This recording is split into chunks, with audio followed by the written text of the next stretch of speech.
Hello. Just over a year ago, I installed these insulated roof panels and flashings from the folk at PanelCell, and they have gone on to become two of my most successful videos. So just over a year down the line, I thought I would revisit the project, answer your most frequently asked questions, and also that important question, if I had my time again, would I do the same?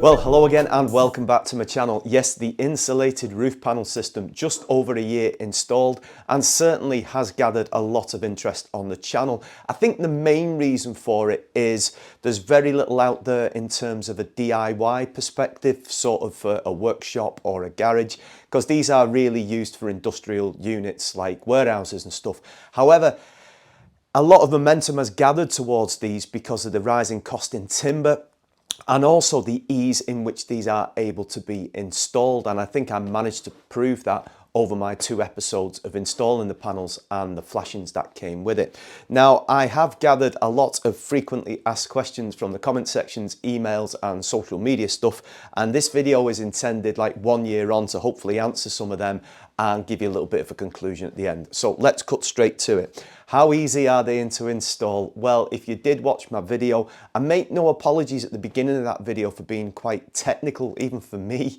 because I'm not the most technically minded person, to talk about kind of the angles of the flashings and stuff, because that stuff is really important. The actual installation of the panels themselves, this is approximately 24 foot by 12 foot, so that's 7.3 meters or something by about 3.5, 3.6 meters.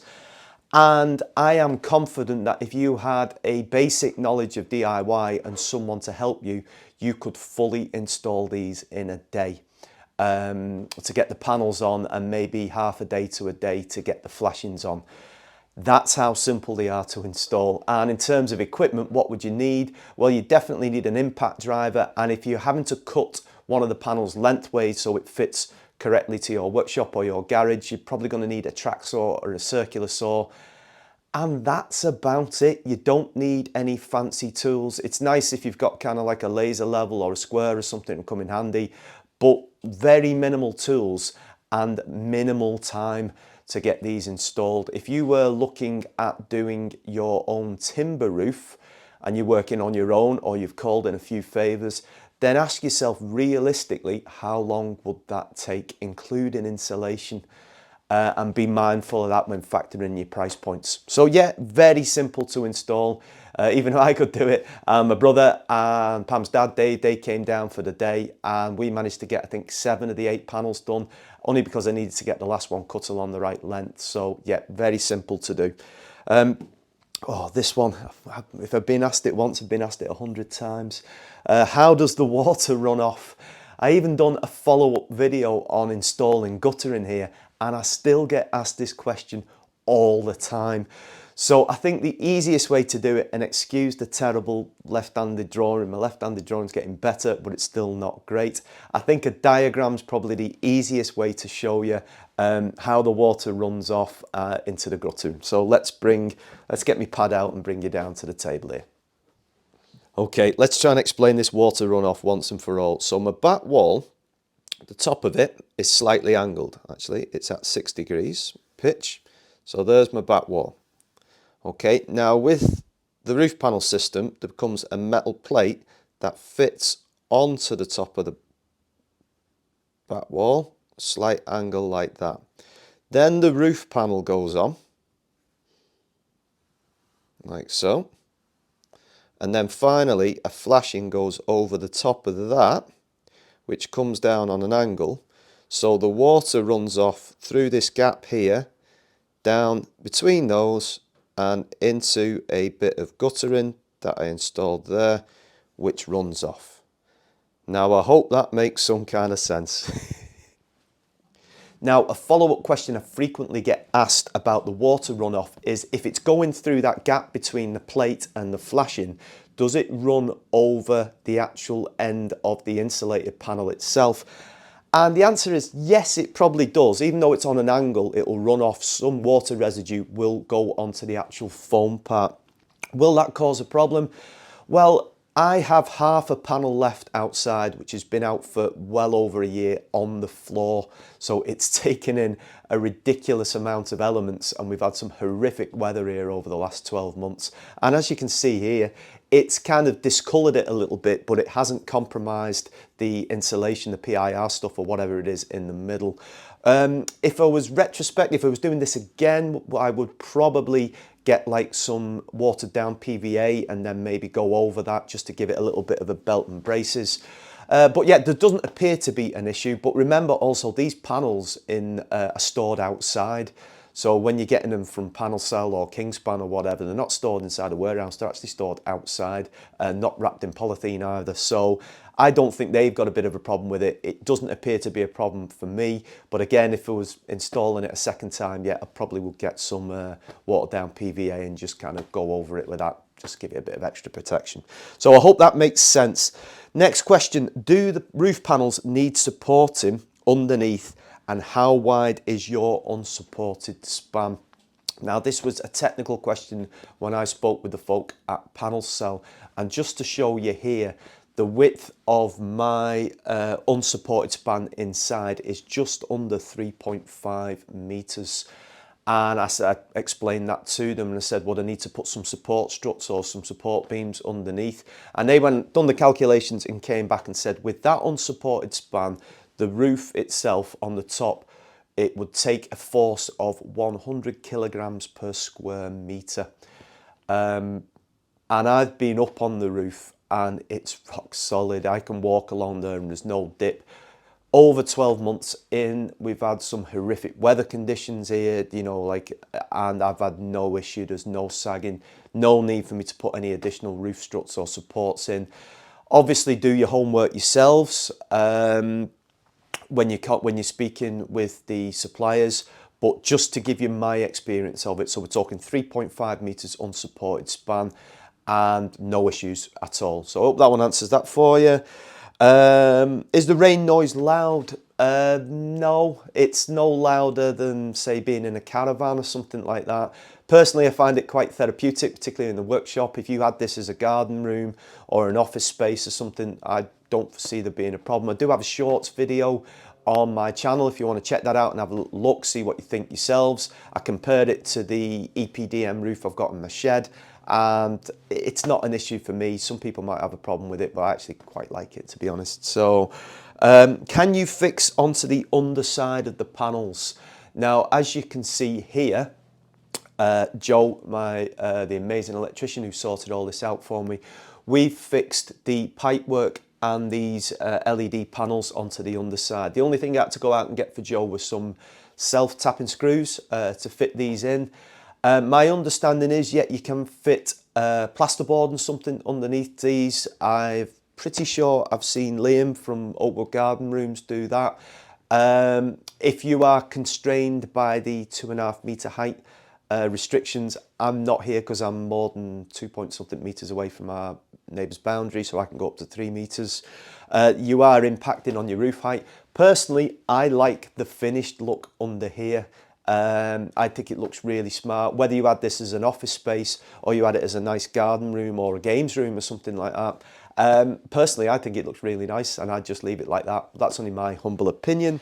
I've been asked this next question on several occasions. Do you suffer with condensation in here in the winter? And the short answer to that is no. I do have kind of like a ventilated space where the top of the drawbridge meets the wall, so that might help. I have the ventilations obviously around the windows and the door as well.